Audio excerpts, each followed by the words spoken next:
And like Lucy, the bloofer lady in the darkness. Yeah. I actually do have an opinion about who's the best Lucy. And I probably will try to fit that into some sort of a review Oh, in the future. very But, nice. yeah. All All right. right. Let's see if Jacqueline can get in here. And I sent to Christine. She's joining us. Okay, excellent. So Jacqueline did not give me her phone number, though. So that's, even though I asked her a couple She's times, very private, I'm sure. I'm sure. Yeah. Well, we still got a couple of minutes. For anybody who's just dropping in, we have 2 minutes before showtime. So this is the 2-minute warning. Think of it as football. Go get your beer or other beverage of choice, your glass of O negative, perhaps, and and then we'll be ready to Or A start in 2 positive. minutes. Or A positive. Or A positive, if that's your feeling for the night. Yes, if that's your vintage. That would be my preference. Yeah. All right, a couple minutes to go, and Jim prefers O positive. there you go. I like O negative myself, but that's cool. Well, the O's are all right. Chris Brown wants to call in. Chris, I appreciate it. Right now, we're trying to get our author on and get things going. So appreciate it, though. Let's see. There's always. And she knows it's Central Time, right? 6 p.m. Central Time. She knew that. Yep. I bet it's told her 7 p.m. Eastern. Yep. Okay. Good. Yep. So we gotta know that. And you just emailed her, right? Yes. All right. Good. Okay. All right. 1 minute to go.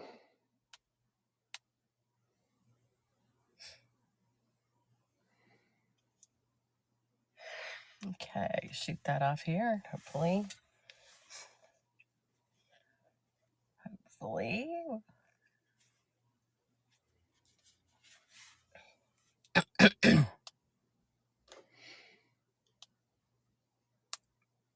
Oh, this is so nerve-wracking every single time we bring somebody on. Yeah. But it's part of when I was in radio. That's what live radio is like, and the same with a live streamcast like this.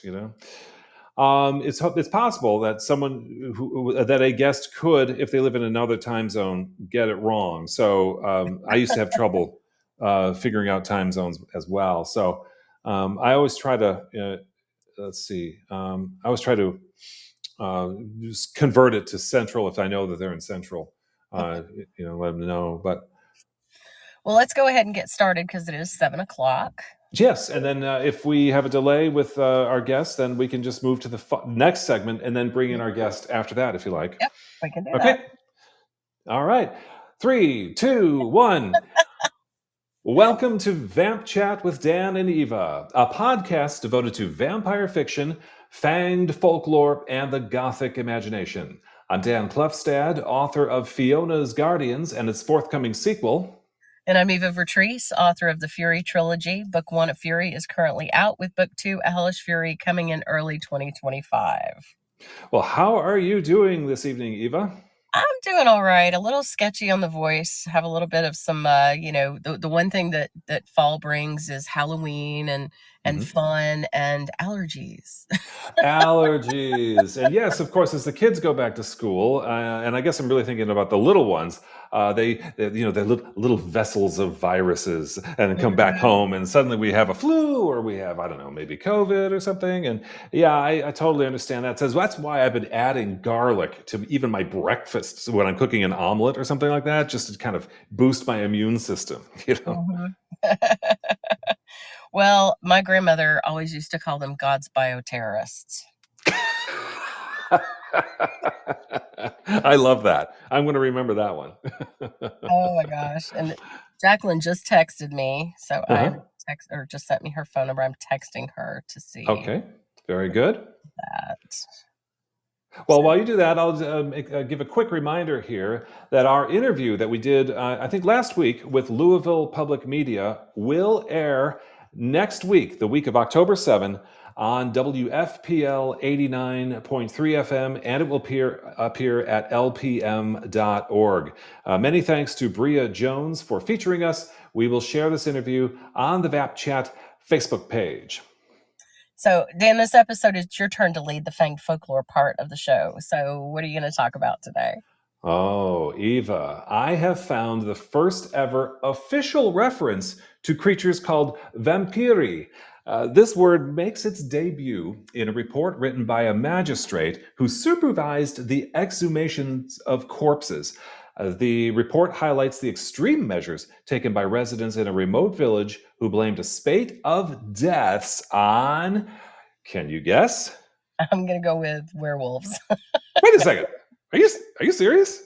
Let's see. Zombies? No, it wouldn't be zombies. It wouldn't be. Let's see. I'm going to go with vampires. How about that? Correct. Ding, ding, ding, ding, ding.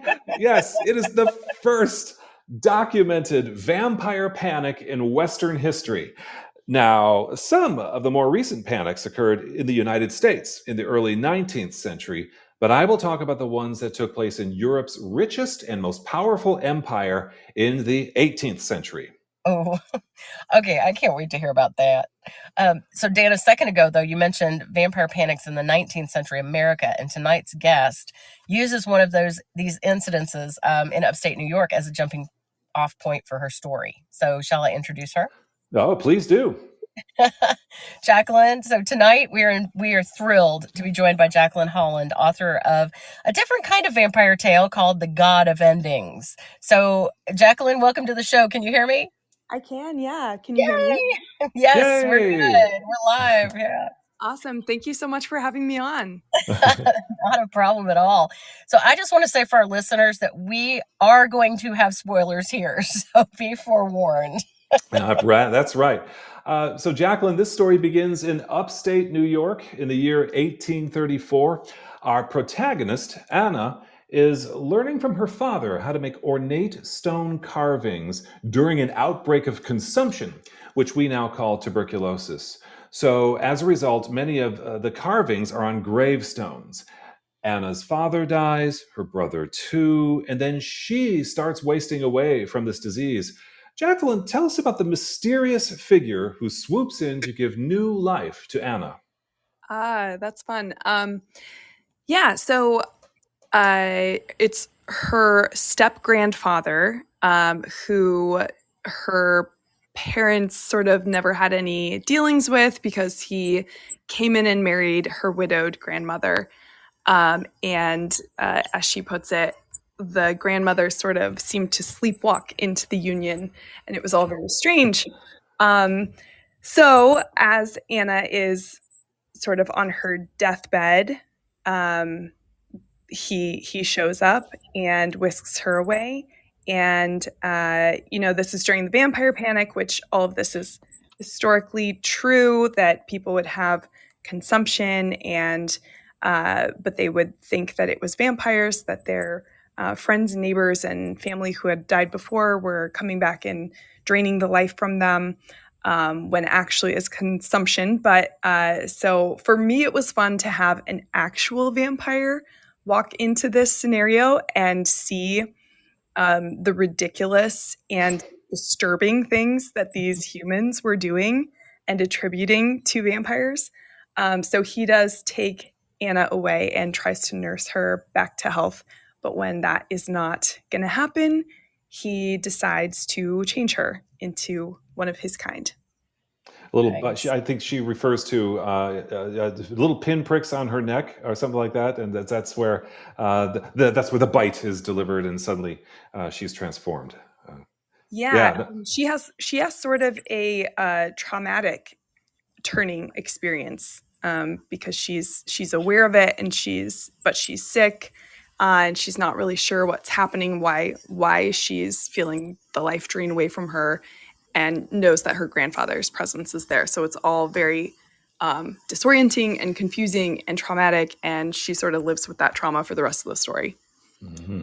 Well, she's also told not to, after she presumably dies and they bury her, she's told, don't talk to your grandmother. Now, so I'm assuming she's still human. Yes. Yes. Okay. Yeah. So so Anna is hidden away. Yeah. And then she ends up being taken over to Eastern Europe. Nice. Well, Jacqueline, I want to state how much I enjoyed reading this book. And so forgive me if I dive deep with my questions, because I love books with symbolisms and a story that makes you think. And I got to be honest with you, frankly, I don't even know where to begin with my questions. So I'm going to start with the major thing, the importance of art, which is a major theme in this story. And you see art through the entire character's life. And when you move the timeline to 1984, Anna is now an art teacher for very young children. I caught kind of pre-K or K, but she's at an exclusive academy which she owns and runs. And she's an art teacher. She's purportedly from France and goes by Colette Lesage. So my first question is, why is art so important to your character? Is art a large part of your life? Yeah, that's a great question. And I feel like I should mention to people listening that this character goes by several names throughout the course of the story. So we will be bouncing around. First it'll be Anna, and then Anya, and then Colette. And if you don't know that, you'll be very confused. Yeah. But yeah, so basically the idea for me is that this character, she's struggling to know how to orient herself in the world as an immortal, and she's looking for a way to engage, but being immortal, she has made these attempts at connection with mortals, and there's been a lot of tragedy involved in that. As one can imagine, if an immortal is trying to have relationships with mortals, it's going to end at some point, probably not in the best ways. So she is trying to find a way to engage and trying to find a way to make sense and to have some beauty in her life, but without risk. And which sounds a little bit like an indictment of my field of art. I am an artist as a writer. But there is something to that of creating art. You feel so deeply engaged with life, and yet you are still detached from it. You are in your studio or behind your writing desk, safely tucked away from the real risk. And the other thing about art is, so you asked if art's a big part of my life. And besides being a writer myself, I was married to a visual artist, a painter, which gave me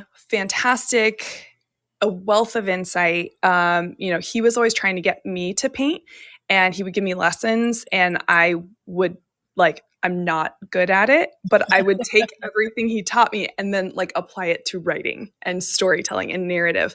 And it's remarkable how much crosses over. And one of the lessons that he taught me very early on was about color and about the functions of light and dark in a piece of visual art, and that the wider the range between the darkest dark and the lightest light, that's what creates drama in a painting, in a work of visual art. And the highest drama you can have visually is a darkest dark right next to a lightest light.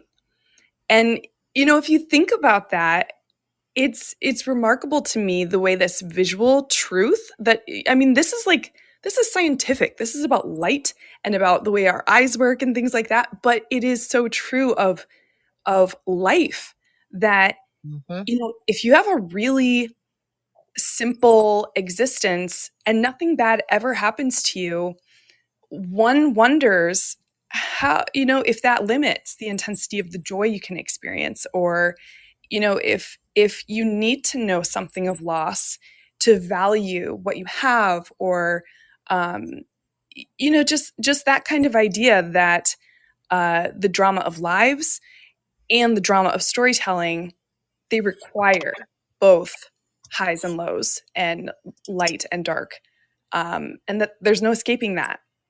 And it's something we all have to wrap our brains around and our hearts around.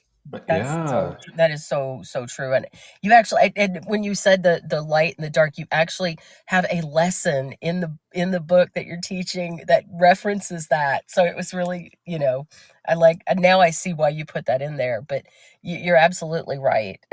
You don't, unless you've hit those extremes, you don't value. You can live a life, but you don't fully live a life until you live at those extremes. Yeah, and that's kind of the major theme of the book. I mean, at another point, another character talks about hunger and how you've never enjoyed a feast until you've been desperately hungry, and it's sort of that same principle. Mm-hmm. Yeah, all these wonderful juxtapositions are so useful. I think I can imagine the people listening right now who are writers or maybe visual artists are going to get a lot out of what you just said and what you just described, Jacqueline. So Colette, the art teacher, has built up a calm, orderly life, which helps her overcome painful memories of disease and death, and of course, her own transformation. But this peaceful existence starts unraveling, and it begins with Colette's newest student. Tell us about the sickly but gifted boy who is way more advanced than the rest of the class. Doesn't that description just sound like a Henry James novel or like the sickly but gifted boy? But I couldn't resist. I do love a gothic trope. So this is Leo, and one of the reasons that Colette /Anna/Anya has chosen to be a preschool teacher is because, like I said, she wants relationships, but she can't do long term because she doesn't age and people do and they die. And so if you think about it, do you know where your preschool teacher is or what they're doing? No, like as soon as you're out of there, they're a beautiful happy unknown caller. I'm sorry. It's all right. The joys of live. Okay, sorry. So this has been perfect for her because she's been able to enjoy these children, but then off they go and no one asks any questions. But this child comes along and he's particularly gifted at art, and he is very physically vulnerable, which obviously tugs at those heartstrings. And he has a complicated home situation, and she gets sort of drawn into that against her better judgment and her instincts. Yep. Well, I love the way you jump from the past to the present through the story, and in your character's past, she comes in contact with a set of twins, and one's a vampire and one's a human. And if I remember correctly, they're from the Middle East. And they're from India. So India. Okay. And the human twin is very spiritual. He's a seer of sorts. And he introduces us to an ancient Slavic deity who really becomes a pivotal part of the story. So can you tell us more about, I'm probably not pronouncing this, Zernabog? Yeah, so it's Chernobog. Chernobog, okay. Yeah. And this is a Slavic god. I did take some liberties, I will say, but he's sort of the god of darkness and chaos and misfortune.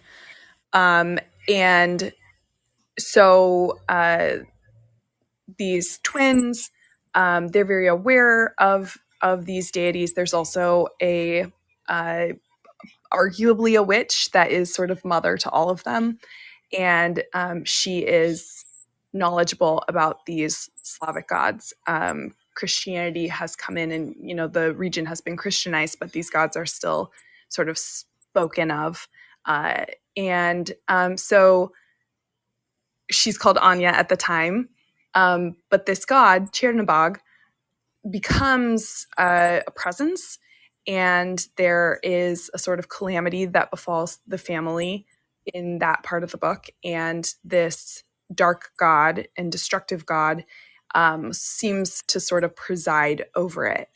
And from there, throughout Anya's life, she continues to feel the sort of stalking presence of this god of loss, god of endings, god of darkness and chaos, and she becomes terribly afraid of him. He just, yeah, he personifies loss, really, and she has this sense that anything she has, he will eventually come for. Yeah. Yeah, throughout this entire story, we see, or we think we see, Chernobog emerge at times of pivotal change in Colette's life, always predicated by smoke and ash, it seems. So the premonitions and warnings, I wondered how much of this is Colette anticipating that change is coming, or is it really a premonition? Well, I think that's a great question, and I hope that the book leaves it open. I would say,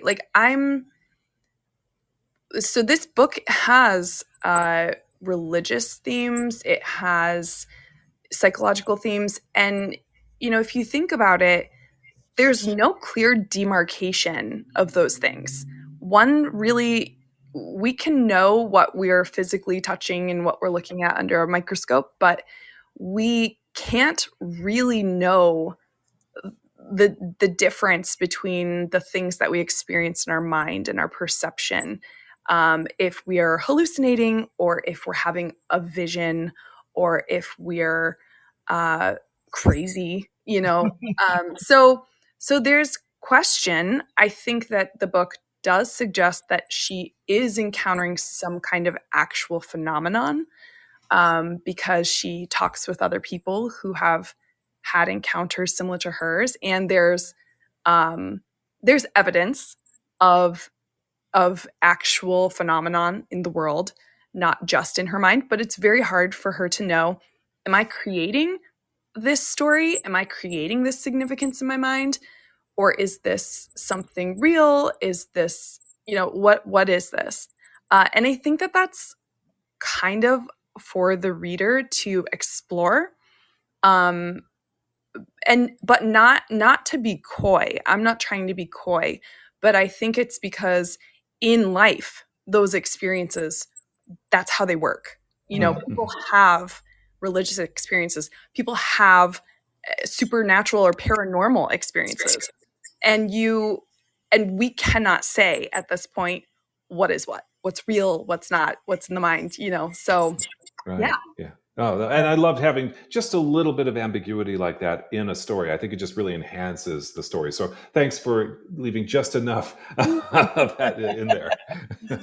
So, now Colette, she doesn't have the usual vampire diet. And she also doesn't have the usual coldness associated with vampires and prey. I mean, she's very loving and careful about feeding, but her world begins to change when her thirst for blood becomes more frequent. So can you talk, without giving away too much, about her feeding and why the increased thirst? Yeah. So she is. So I just saw the movie Humanist Vampire Seeks Consenting Suicidal Adult. I don't know if you guys have seen that yet. If you haven't, you must. Adding it to my list. Yeah, add that to our list. I have not seen that. I can't believe I'm ahead of the game on this. You are. You are. Yeah, I very, very highly recommend it. And readers who have read my book will definitely feel some resonances. But she is a tender soul, and she's also, don't get me wrong, she is dangerous. Yeah. You do not. I don't know if we're allowed to say cuss words, but don't screw with her. And she is very brutal and violent at various points in the book, but she is ethical, and she does have a tender heart, and she is particularly she has a caregiving instinct for vulnerable people and creatures. So she has come up with a way to feed that reduces harm. So then when she starts to feel this increasing hunger, and she begins to do things at night that she doesn't know what she's doing, but she's waking up covered in mud and with her hands all torn up, and she's not sure what's happened. And so something seems to be sort of taking her over. And that's another thread in the book that I think is kind of a fun mystery for the readers to figure out. But in my mind, she is a creature who has been totally biologically remade when she went from being human to being a vampire. I sort of think of it as like a caterpillar turning into a butterfly. Like they go in this little pocket, and then like caterpillars turn to liquid and then like return into another creature in there, You're just totally reorganized. And so I think of her as also being totally reorganized. She does not have human reproductive organs, which is a fun and sometimes controversial choice. So basically her biological mechanisms work in their own way, and she doesn't really even know a lot about it because she doesn't have a lot of people to talk to about it. So her body seems to want something, and she doesn't know what that is, but she's very distressed by the changes taking place. I want to stay with Colette's or Anna's body for a moment. You mentioned that she doesn't have she's very different from the more erotic creatures that are well known in this genre. Why did you choose to depict the bodies of vampires in this? I don't want to say sexless way, but they lack organs, Yeah. But why did you choose to depict them this way? Yeah, a number of reasons. One was, probably first for me is always just a stylistic choice, or a like, ooh, I like that, Mm-hmm. And there was something about, like, I think one of the impetuses is there's an attempted sexual assault, and I loved the idea of somebody trying to, this sounds terrible, but of someone trying to rape someone and then discovering there's nothing there to rape. Mm-hmm.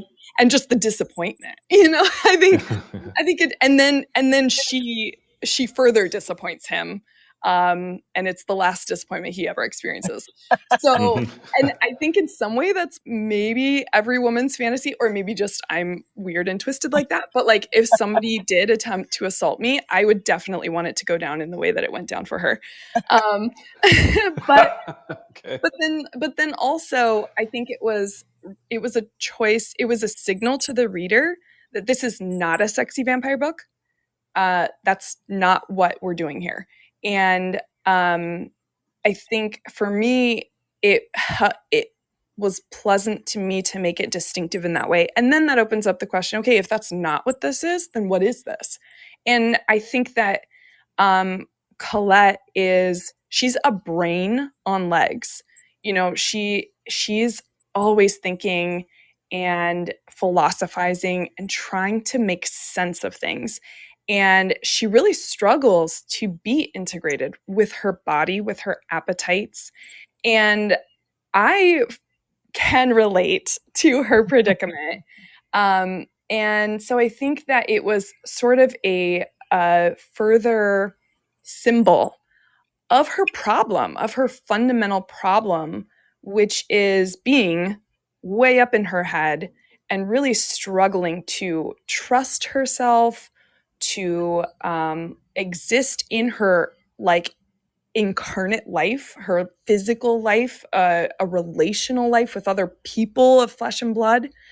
And so it felt appropriate that her dominant feature is not her sexy body, but her sexy brain. Which Yeah. when it comes to women, I am all for pushing the sexy brains,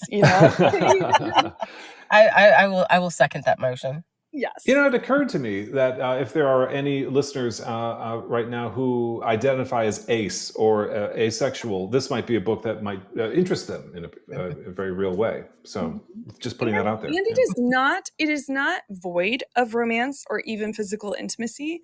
There are scenes that involve things like that, which I think maybe it's just me, but like I think there's a part of women who want to be loved and desired for something other than their reproductive organs. So that's kind of a terrifying scene. I think you just answered my second question, because, she does find love, despite being the way she is. And, it's with a Jewish man, because it's right before the war, or, a few years before the first World War. And he's also an artist, but he has seizures. And I love, or I'm assuming they're seizures. That's how I read it. Yeah. And I love the interaction between them when he says it's his burden, and then she reveals her burden to him. And it's such a wonderful, like, soulful relationship that can't be consummated in the usual sense. Yeah, I'm glad you enjoyed that, because Paul is one of my favorite characters. He was really neat. I was really sad when they came and they burned her cabin and his paintings were in there. I was like, no. Yeah. Well, that's good. That is a good sign to me that mattered to you. Yes, it did. It really did. Yeah, and Jack, he teaches her art as well. So that's sort of the origin. I mean, arguably her father taught her art in her earliest years as a gravestone carver, but he's the one who taught her painting. Jacqueline, as I was reading this book, I noticed that Colette tries to remove herself from people and life, but she always gets pulled back in. And now, from a writer's perspective, this is one way to extend a story arc and make it even more interesting. What were you hoping the reader would feel or experience as Colette begins to lose more and more control? Yeah. I mean, so this was written, it took me 6 years to write this, but the tail end of the work was being done during the pandemic. And I feel like we collectively are not in the most optimistic moment as humanity, global warming and you name it. It's coming at us from all sides. And I sensed, and in fact, I myself struggle with an occasional feeling of despair, or an occasional feeling of just being overwhelmed by the transience of joy or happiness, the transience of these gifts that we have. And I think that that's like the most fundamental human struggle, is the problem of pain. Why do bad things happen? Why do I have to lose something that I love? It always feels so deeply unfair, and it affects us, and it makes us more guarded, and we don't want to feel pain. We don't like to feel pain. We don't like to lose things. And so I think that Colette's life and the scale of her timeline allowed me to play with just that basic problem of pain, but to see it like repetitively over time, and how that would affect your psychology. And it's not really different from how it affects us mortals, like we lose something, and we do often become reticent to give our hearts away again, or to take a chance.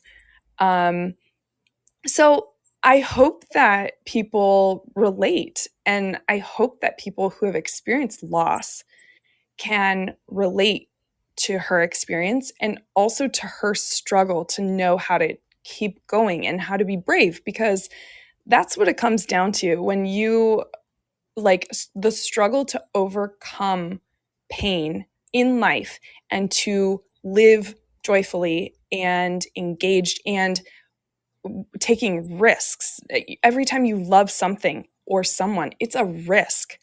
And so, I just hope that people will resonate with that, and kind of get an opportunity alongside her to sort of like have those training wheels on for the experience of losing and trying again, and losing and trying again, and thinking through that really painful conundrum that is life. Yeah, well said. So again, I don't want to give away the ending. But and we touched on this a little bit, but when one of the vampire twin, not the seer twin, but the vampire twin back in the past, he tells Anna that when it's time, her body will know, Yeah. and she will know. And we see changes happen in her, and she is very cerebral, but her body begins to take over. And I know you said that left some of that to the reader, but was there a specific significance when you were writing this about that difference between the body just taking over versus being real cerebral, or was there some other reason that you decided to go to go that route of just because she blacks out and she wakes up and she's just she's doing things that she doesn't even realize? Yeah. I mean, honestly, I guess I just think I relate a lot to Colette and to her struggle with being overly cerebral, and it does seem like a balanced life involves some kind of compromise, or requires an integration of philosophy and art in the sense of practicum, like of doing, of making, um, and that it's sort of the business of life is for people who are natural doers and who don't struggle to live in the body. They often need to integrate their mind and like sometimes elevate their mind and think more deeply and take their time. And contrariwise, those people who tend to be cerebral, happiness and integration is often found through the acts of living. The famous ending of Candide, where the person searching for meaning in the universe ends up cultivating a garden, an actual garden with actual soil and plants. And, just this idea that there's freedom in doing and in integrating philosophy and action. So I think that is where she needs to get to eventually. That's awesome. If you are just joining us, we're speaking with Jacqueline Holland, author of The God of Endings. Jacqueline, stay with us while we tease what's coming up in the final segment of Vamp Chat, where we review a film or TV series. And Eva, this evening you're reviewing an American series from the 1990s. Give us a taste of what you've unearthed this evening. So, Dan, I'm going to review a show that's based on Vampire the Masquerade, which is a role-playing game, and it's kind of like Dracula meets The Godfather meets West Side Story. Yeah, I watched an episode of this last night, and I'm looking forward to your review. Jacqueline, getting back to you, The God of Endings, I understand, is your debut novel. What's next for you? What are you writing now? Yeah, I am at work on a near future science fiction dystopia. And I am super excited about it, although this is the first time I've ever written to a deadline. So that's incredibly stressful, but also fun. I definitely have a good little fire lit under my butt. So that is what I'm working on. Well, we are excited to distract you just momentarily from the deadline. Thank you. Yes, I appreciate that. So, The God of Endings it's such a layered story with themes of art, love, loss, woven perfectly. I mean, I'm jealous. There is one spot in the book that particularly touched me, and I'm going to pull it out here and read it because I read this and I was like, wow. So, and it's Anais when Anna. How do you pronounce her? Anais. Anais. Okay. It said Anais would grow old and die there. My students would grow old and die there. And what would I do? Eventually, I would have to move on. It was my fate to lose everything, to watch everything eventually go up in flames. Chernobog, the god of endings, would be my only lifelong companion. That phrase just, I loved it. I was like, I read it and I was like, oh my God, I've got to mark that and ask her about it. So what inspired you to write such a deep novel, or did you even intend to? Because this really is a very deep, deep novel, and it's about life as well as, a vampire. So Yeah. Thank you so much. That's so kind. I, I couldn't do anything else. Am, I am one of those like insufferably deep people who's like, can you just have a beer and like chat about books? And I'm like, Okay. no, let's talk about the meaning of everything. So that just kind of comes with the package, but it was so the inspiration actually was being a mother for the first time and coming face to face with my own imperfections and having this overwhelming, almost psychotic desire to do nothing but perfect good to this other human, and finding myself failing again and again, and because you cannot mother perfectly. mhm. And it's remarkable, like we all do lots of things imperfectly in our lives, but somehow when you become a mother and like your brain literally rewires itself, suddenly making mistakes in that realm is unbearable. And so I felt just this tension of like wanting to be good and do good, and yet messing up and failing and just not knowing how to make myself stop and be perfect, which I have heard from many mother readers who are like, yeah, Yeah, good luck. totally. And so it was a way for me to work out a lot of things that I was thinking about and trying to make sense of. And I think oftentimes your first novel is your sort of everything I've been thinking for my whole life up until this point novel, So That that's was what my experience, yes, of yeah. writing. Yep. Well, Yep. you even mentioned, children deserve perfect love. Yes. That phrase, a lot of phrases that you have in this book just really caught me. It was like, oh my gosh, I wish I'd written that. Oh, thank you so much. Well, your novel is getting great reviews, rave reviews. What do you think about readers' reactions to The God of Endings? Oh, well, I mean, it's been wonderful, and I don't know about other writers, but I'm the kind that like I only pay attention to people who like it. Um so That's the healthy way to look at it, yeah, actually. I Yeah. only read 5-star reviews. I only, like why bother myself over anything else? It's done. I can't fix it.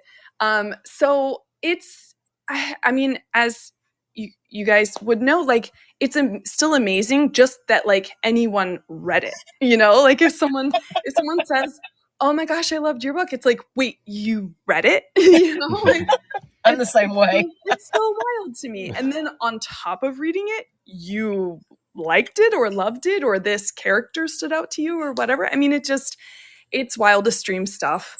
Um, and because first and foremost, I'm a reader, and so the reason I write is because I love the experience of reading a good book, and I just want to give that to people if I possibly can. So yeah, it's just incredibly gratifying. It's the greatest thing ever. Well, you're not just a writer, but you're also a teacher. So you teach writing classes at the Loft Literary Center in Yeah, Minneapolis.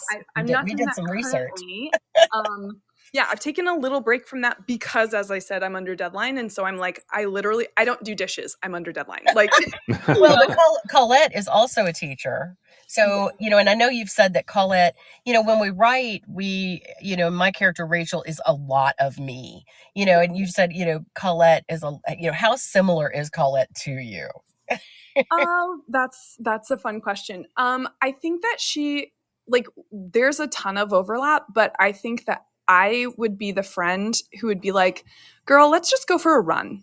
Like you just need to get out and like maybe go, I don't know, do something physical. So she's I would say she can be somewhat trying, like, just in that she is so in her head.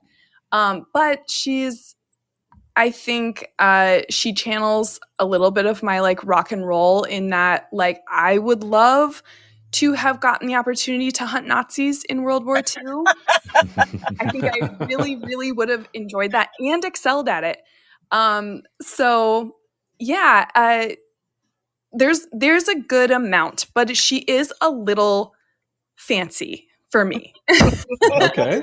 she's she's a vampire. She's very old, so she's like a little bit snooty, I will say. She looks at, these electronic monstrosity of toys that people give their kids and, the ridiculous things that modern people do, because she just comes from a long time ago where things weren't done that way.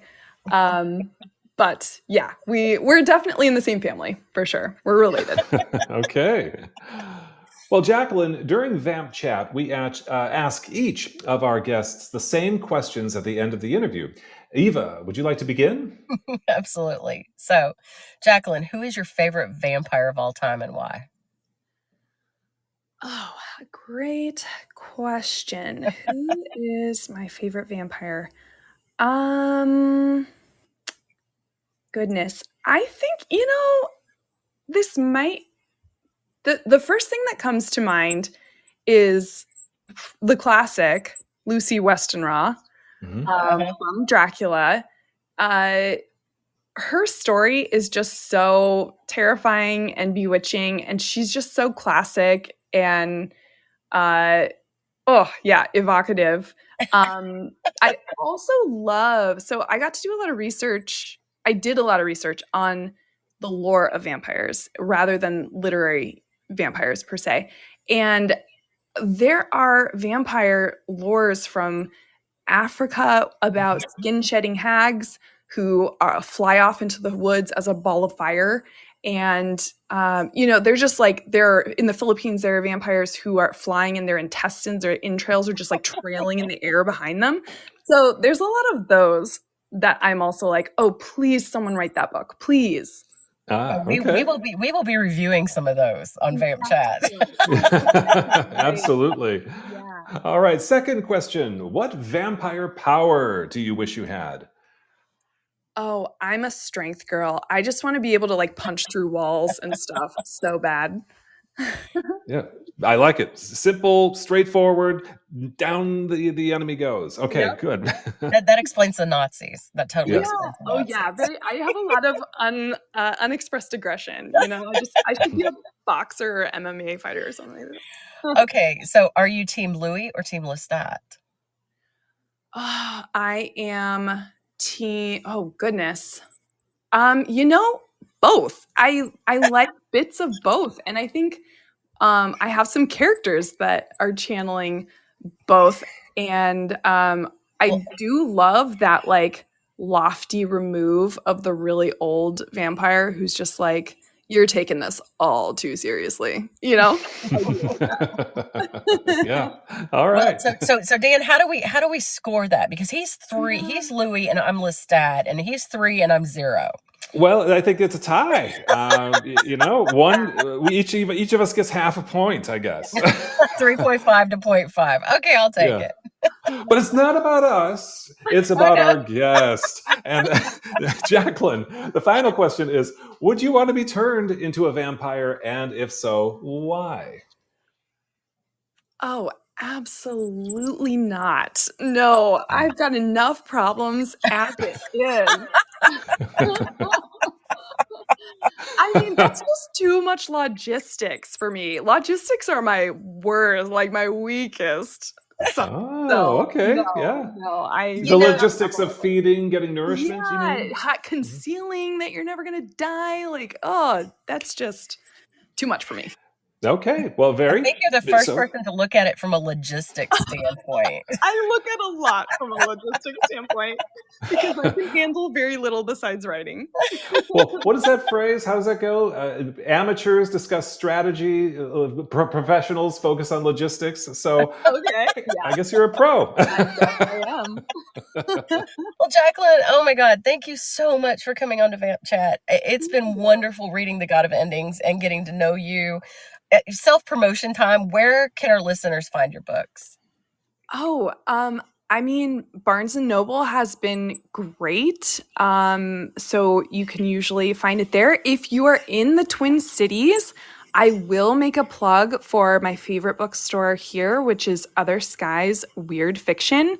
They have my book, often have signed copies, and they have 2 coffins in the store full of horror books. So Get out! yeah, Really? that. Oh, it's worth if you visit the Twin Cities, you have to get to this bookstore. It is so fun. and they are called what again? Other Skies Weird Fiction. Adding it to my list of bookstores. Yeah, we need to look that up. We are big advocates of small independent bookstores. So yeah. All right. Well, wonderful talking with you, Jacqueline, and I hope that we can invite you on again with next time you write your next vampire book or whatever. Okay, yeah. And you're more than welcome to hang while we go down the rest of the show, or you can bid adieu. But it really has been awesome. Yeah, So thank you so much. It's been wonderful. Okay.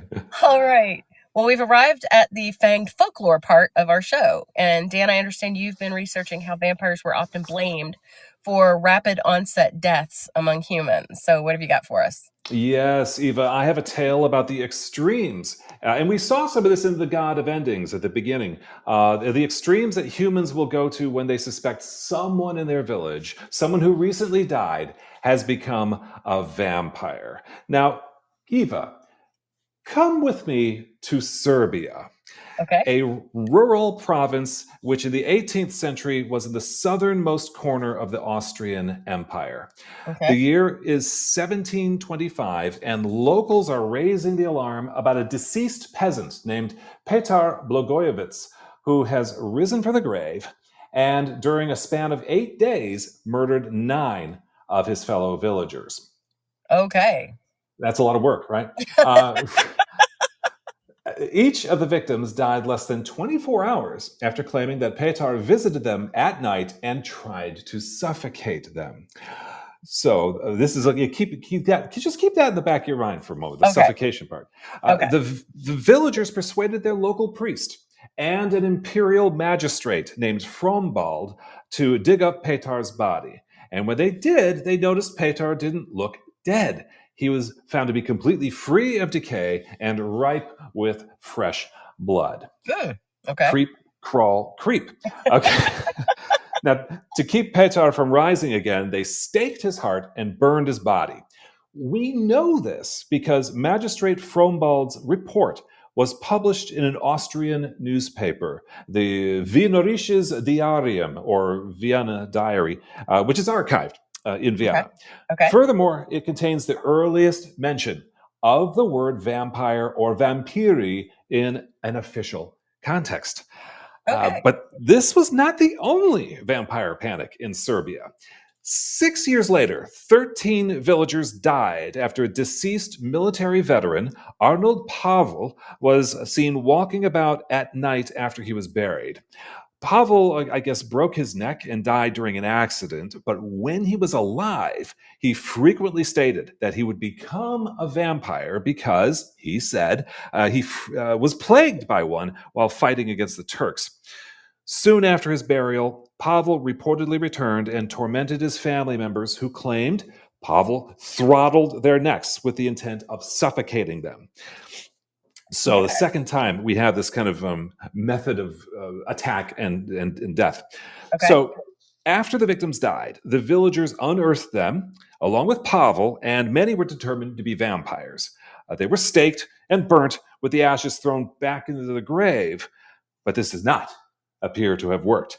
The vampires reportedly attacked cattle as well. And according to local lore, anyone eating that meat was doomed to come back from the grave.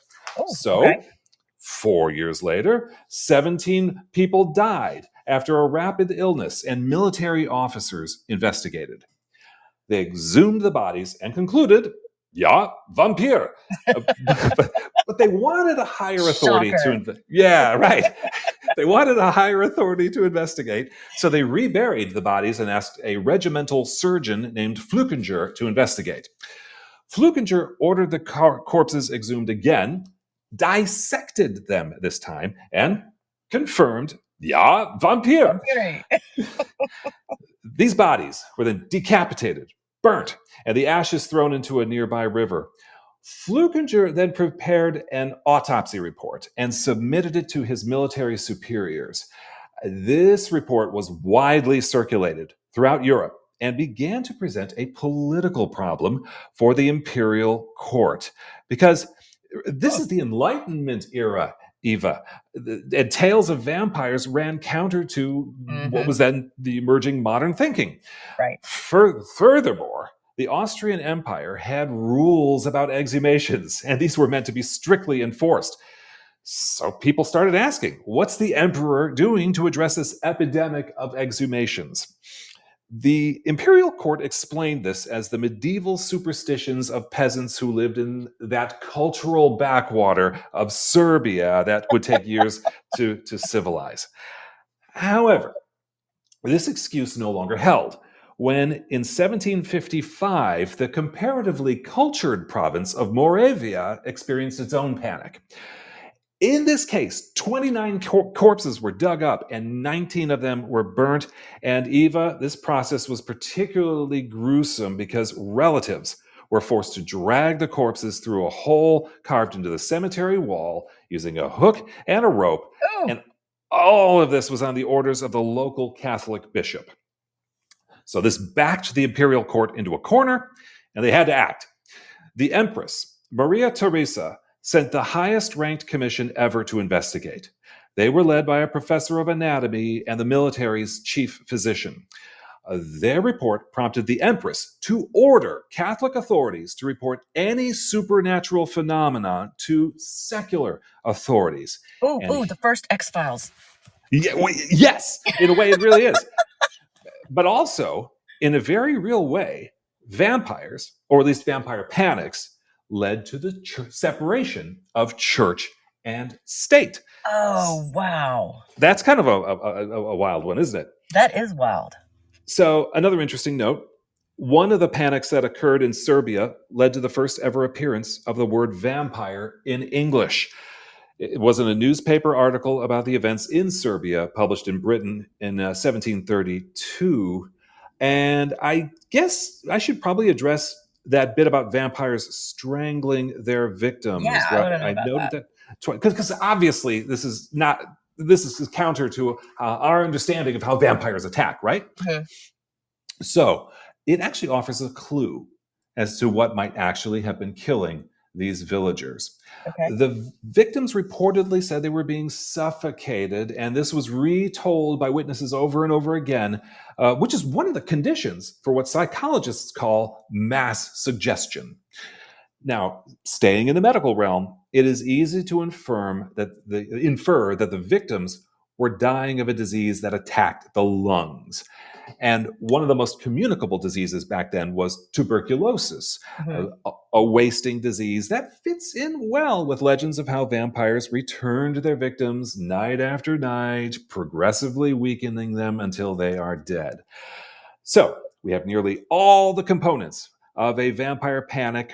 All you need, Eva, is to dig up a few corpses and find just one that is relatively intact. And there you have it, vampire panic. Okay, so a couple of questions. Sure. Okay, so, first of all, was it wintertime? So could the bodies have been preserved? Now, in many cases, yes. And then at least in one of the vampire panics, the Mercy Brown case in New England, I think it was, Mercy Brown, one of several members of the Brown family, died of in a way that people thought was a series of vampire attacks, and so they buried her in the winter. And in fact, they couldn't bury her because the ground was frozen. So what they did was they put her in kind of like a holding outbuilding, and she stayed there, during the winter, and then was buried in the springtime. So during this American vampire panic, when they dug her up, Mercy, she was just asleep. She looked like she was alive and just asleep. There had been no decay at all. So in some of these cases, in Serbia and in Moravia, absolutely, they would have been either they would have died in the wintertime and then would have been placed somewhere in a holding building, waiting for the ground to thaw so that they could be buried. So how did they explain, and I understand there's just a certain amount of time between these three that you talked about, but how did they explain, seeing their loved ones at night? Right. So they would, I guess this is something that they told them, our my dear dead sister came to visit me last night, saying this to another family member or friend. And, presumably, amid an episode of delirium, I'm guessing, I've often heard that people who are on their deathbed will sometimes say, grandma came to visit me, or I'm going to go see grandma, that kind of thing. So I have a feeling, I wasn't there, of course, in the 18th century in Austria, but I have I guess deductive reasoning might lead me to conclude that they were in experiencing some sort of delirium or perhaps a religious experience. I don't know. But yeah, but that's terrifying to someone standing by the bed and saying, "Oh my God, that's a vampire, right? Coming to visit you." I find it very interesting that it went from backwater to main to the educated, to the court, to the military. Oh yeah, to a British newspaper. I mean, it sells newspapers, so we have a commercial reason, right? At this point, vampires are ka-ching. I do have one further note, Sure. and then the Austrian empress I refer to, Maria Theresa. She Okay. was the mother of the famed Queen Marie Antoinette, who lost her head during the French Revolution, and who was actually a vampire. The mom or Marie Antoinette? Marie Antoinette. Okay. Although here, I'm using that word metaphorically, I guess, as she and her husband, Louis XVI, lived lavishly on the backs, or maybe the necks of the peasants and urban workers who later overthrew the French monarchy. So there you have it, Eva. Documented historical evidence of people who were clearly terrified of vampires and the officials who investigated their complaints. That is actually really, really interesting. I'm so glad you did that one. I've been researching that one for a while. I wanted to do a vampire panic, and then when Jacqueline agreed to be our guest tonight, and her story starts with a vampire panic in New York, I thought, oh, this is going to be a good tie-in. It's a perfect tie-in. All right. Well, I want to let our listeners know about our guest on October 16th. Stephen Zimmer is the co-host of the Star Chamber podcast with his lovely significant other, Holly Philippi. And they are on at 9 p.m. Eastern, right after us on Podbean. And this podcast is a must for anyone who's creative. They interview authors, actors, directors, publishers, game creators, you name it. I mean, you absolutely name it. And perhaps most important for this show, Stephen wrote a vampire novel. It's called Prowling the Darkness. It's part of his Raiden Valkyrie Tales series, and Stephen Zimmer will be here with us October 16th, starting at 7 p.m. Eastern. And maybe we should also mention that this dynamic duo are also the founders of the Imaginarium convention here in Louisville. And that's going to occur next July. And this is definitely not to be missed. And you can get more information about it at their website, www.entertheimaginarium.com. Yeah, and we'll both be at that next July. We'll actually be doing a Vamp Chat podcast from the Imaginarium.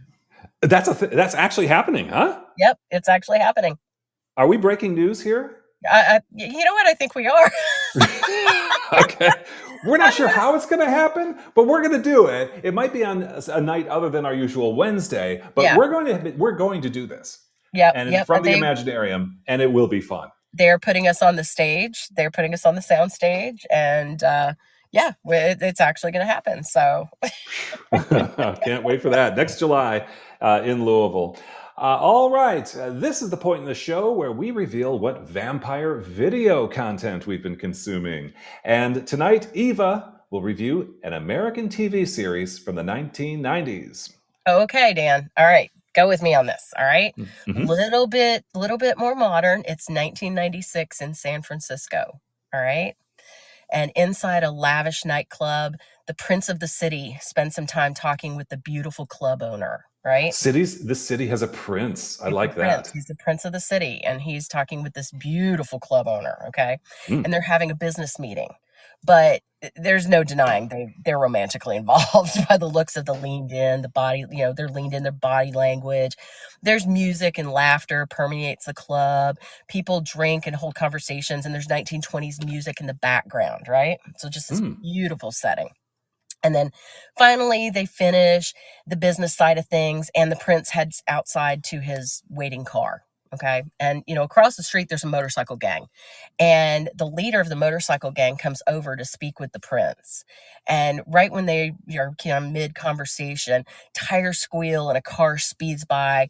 Two men in masks are hanging out of the passenger side window. They shoot at the crowd outside the club, as well as the prince and the gang leader. Right? Yeah. Wow. Okay. Action. Yeah. So, welcome to the world of Kindred the Embraced. That's the name of the show, Kindred the Kindred the Embraced. Embraced. So, in the vampire world, nothing is more important than the masquerade.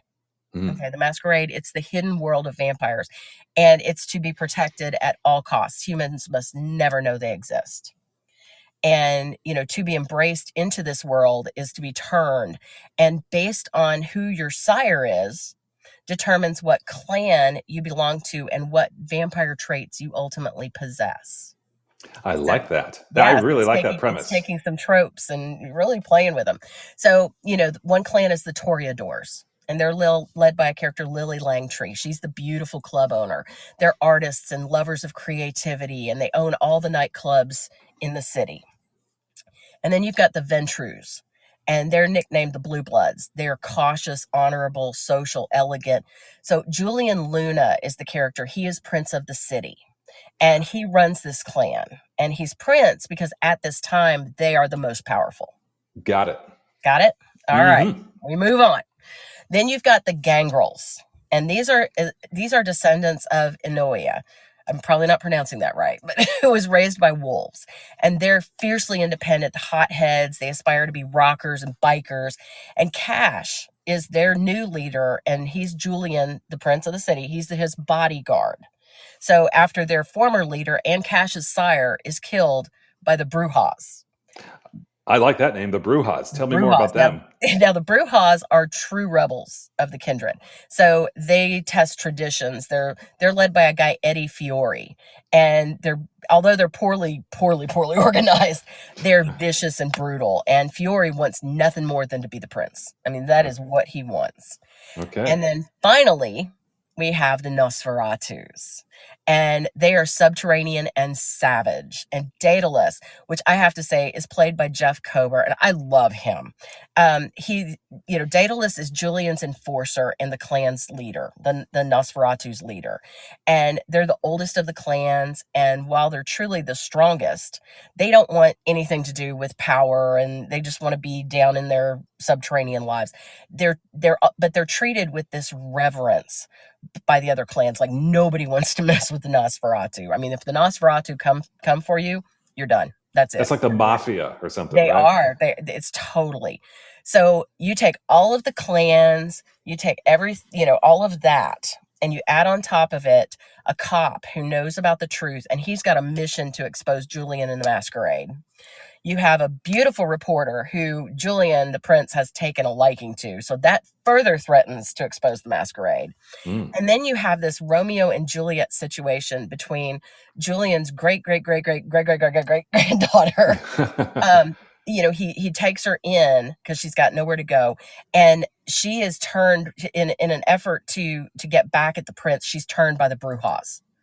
And so, the gangrel leader, Cash, and her they start like this kind of romance while she's human, but then all of a sudden she's turned by the Brujas, and now they're the two shall not be together now because they're different clans. So we have that whole West Side Story thing, that Romeo and Juliet. Oh my So God, it's West Side Story. I love I it. know. So what you get is, you get this perfect mix of intrigue, murder, revenge, tradition, just wrapped up in this whole underbelly world. And then, yeah, you got the Nosferatus. Whew. So what happened? How come I haven't really? I have not heard about this show until you mentioned it last week. What happened to this show? So the show aired in 1996, and it was canceled by Fox after only 8 episodes.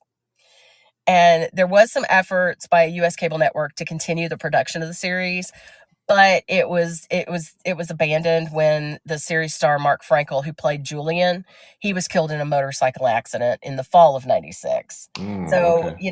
the sad thing is, I think it's safe to say he wasn't a real vampire, like you had like your movie review last week. Yeah.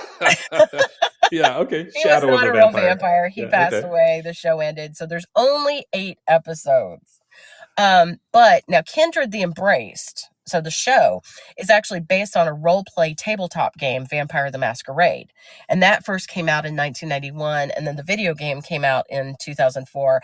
And I have to say, I'm a gamer, and I love it. Oh yeah, I mean everybody who talks about vampires or literature and film, they also talk about the Masquerade and what Yeah. a just this really cool underground kind of. Is it LARP? Is it role playing? Is it No, live action? it's a yeah, it's sort of like Dungeons and Dragons or Mhm. BattleTech or WK Warhammer 40K. Yeah. Okay. So it's an actual physical game, but it's a role playing game. Got it. So the world of Vampire the Masquerade. So the tabletop game and the whole how this all started is based on a myth that the first vampire was Cain, cursed by God for murdering his only brother Abel. So, fueled by the scripture from the book of Enoch in the Bible, Cain was transformed for his act into a vampire and exiled from his people. Huh. So Wow. that's how that world starts. And then it's the descendants of them. For example, I believe the Nosferatu are actually descendants of Cain's sister. I'd have to go back and look, but it's all of the clans descend from Cain, who was the first. And even though it was canceled and there's only 8 episodes, I got to tell you, it's totally worth watching. So because it's refreshing, you dive into the world of the inner workings, of the vampire kind of. This is just one city, so there's princes in multiple cities, and so you get kind of this whole mafia underbelly, workings of the vampire realm. So I wonder if there's one in Louisville, a prince for Louisville, I or mean Lexington. every major city has a prince, and every major city has leaders of the gangs. And I don't know, they never mentioned if one gang was bigger and in one city, and I'm assuming it would have to be, but and so you have this entire world that you play with. Well, as you know, Eva, here on Vamp Chat, we have a number system to rate these shows or movies, and that's drops of blood, with 10 being the highest. How many drops of blood will you give Kindred the Embraced? I really struggled with this because I love, love, love the show, but it's only 8 episodes. Yeah. So, but I don't think anybody could have replaced Mark Frankel as Julian Luna. So, I'm going to give it 8 drops of blood. That is a solid recommendation, 8 drops of blood. Be forewarned, there's only 8 episodes. But it's so much fun. It really is. And I have to say the Nosferatu are by far my favorite in this.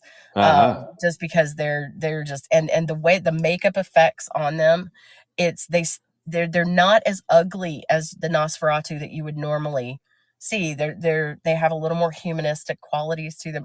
It's just really well done. I mean, it's some of it's a little bit cheesy, but I mean, hey, it was the early 90s.